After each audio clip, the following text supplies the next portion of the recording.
Hey guys, welcome to Yoga Quest 4. This is our challenge for Thursday's class.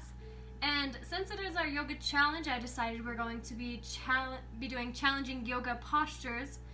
So we'll be going through a couple of challenge postures. I'll do my best to explain them with some modifications or other options. And your job is to just try some of them out. If you fall, you fall. But really it's about trying something new and having fun. So that's kind of the idea of doing this. So before you try these challenge postures, I would encourage you to move your body, whether it's sun salutations or just some light stretches with your breath, just to be safe that you're warm and not trying these cold. So before we start, just some quick announcements. Tuesday is going to be our very last yoga flow. And Tuesday is also the very last day you can take the final exam, which is already posted on Learning Suite. So I would strongly advise all of you to take the yoga test this weekend. Don't wait. You can take it as many times as you want. It's the same test over and over. So please don't put it off. And make sure you're getting caught up with all of the yoga quests, because I will be submitting grades before the 20th. So please don't be behind on those, just because I do need to submit grades. If you have any other questions or concerns about the class or anything, please email me and we'll try to work it out. So our first challenge posture is going to be crow. I know we've done it before, but I am hopefully going to add some fun little variations to it that you can try out as well. So without further ado, let's crow. So to start out, I like to start out in basically a standing forward fold. Again, your knees can be bent. I like to come up onto my tippy toes, place my knees on the back of my arms. If you want to cheat, you can actually bring your knees to the side of your elbows.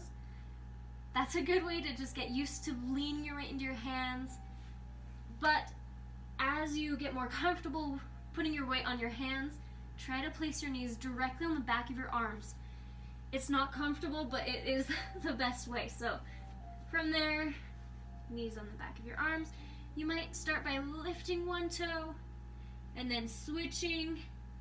And this is actually a really good core workout if you want to just hang out in that modification. Otherwise, you're going to lean forward just a touch more and try to lift both feet up off of the mat. So maybe start with one foot, and then the other, push through your arms, and maybe you can find crow. Awesome. So that's crow.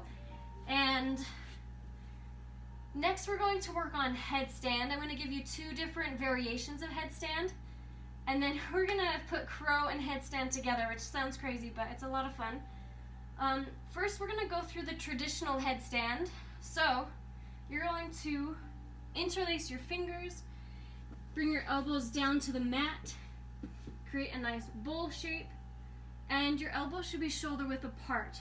That's the best width to have your arms.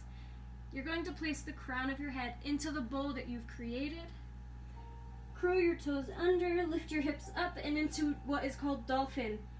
Now, whether or not you want to go upside down in a headstand, try out dolphin, maybe rocking forward and back, maybe tiptoeing closer and tucking your knees one at a time, or you might be able to find the balance. If you've never done a headstand, that's going to seem a little bit freaky.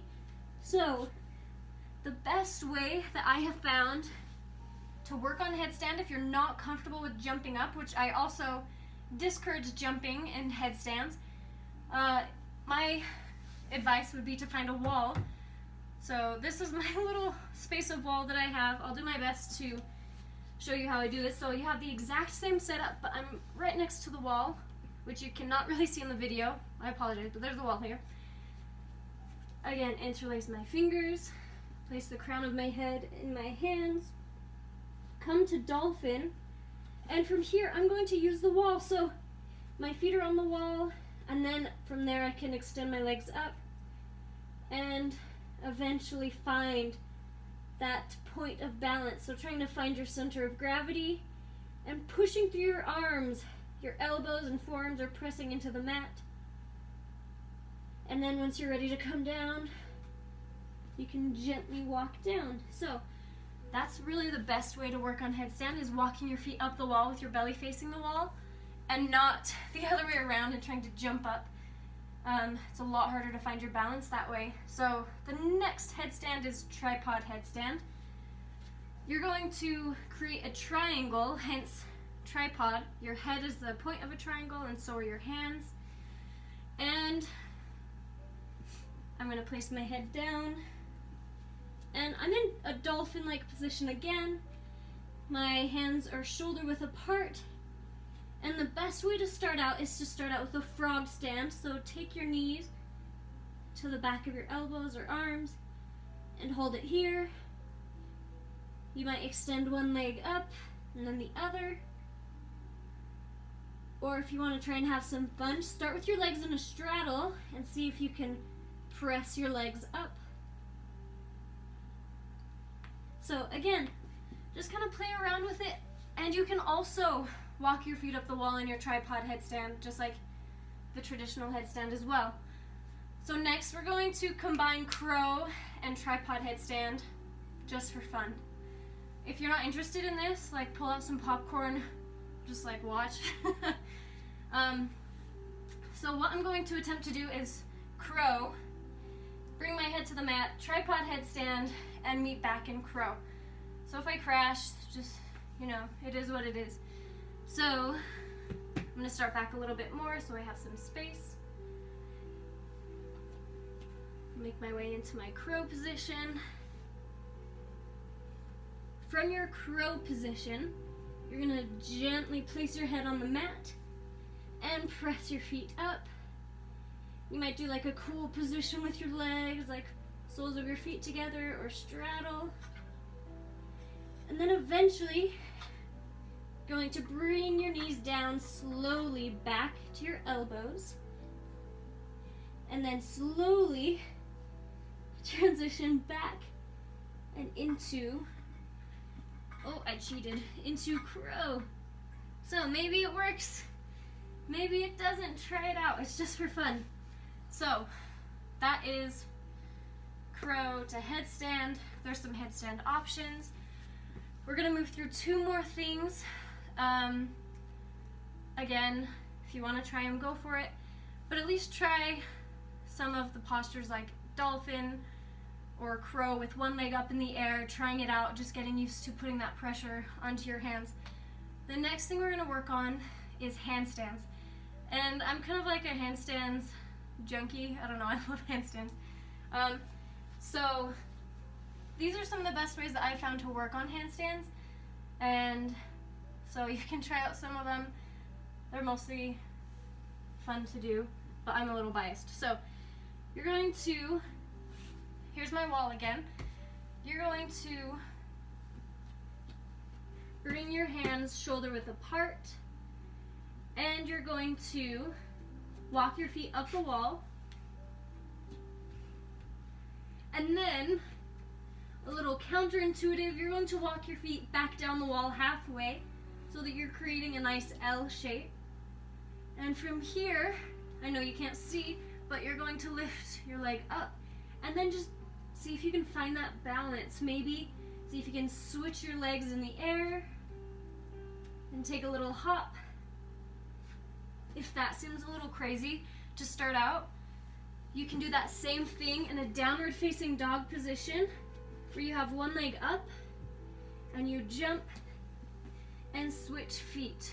So that's an option if you're not ready for the wall. Just jump and switch your feet and then maybe hold one leg up, see if you can find that balance or not, and see if it works out. So I do have one last posture. It's a little silly, but I thought I'd include one that's not an arm balance, just if you have bad wrists or your arms aren't ready for balancing today, that's okay. We're going to try out bat. So you're gonna sit on your yoga mat or the ground. You're gonna take your peace fingers around your big toes. If you don't like that, you can actually just grab the edges of your feet. It'll work out either way. So from here, you're going to extend one leg up. I'm going to scoot forward a little more. We're going to try this out. Extend one leg up. Extend doesn't mean straight, so if you can't straighten, that's fine. And then finding your balance, extend the other leg up. You might try to balance here. You might separate your legs and balance on your bottom in bat. And see how long you can last. Maybe have a competition with your friends or family who can be a bat for the longest time.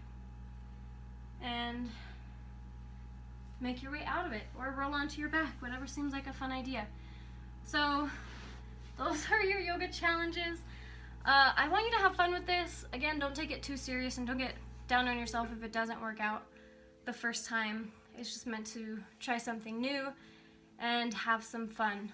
So that's Yoga Quest number 4. Please enjoy.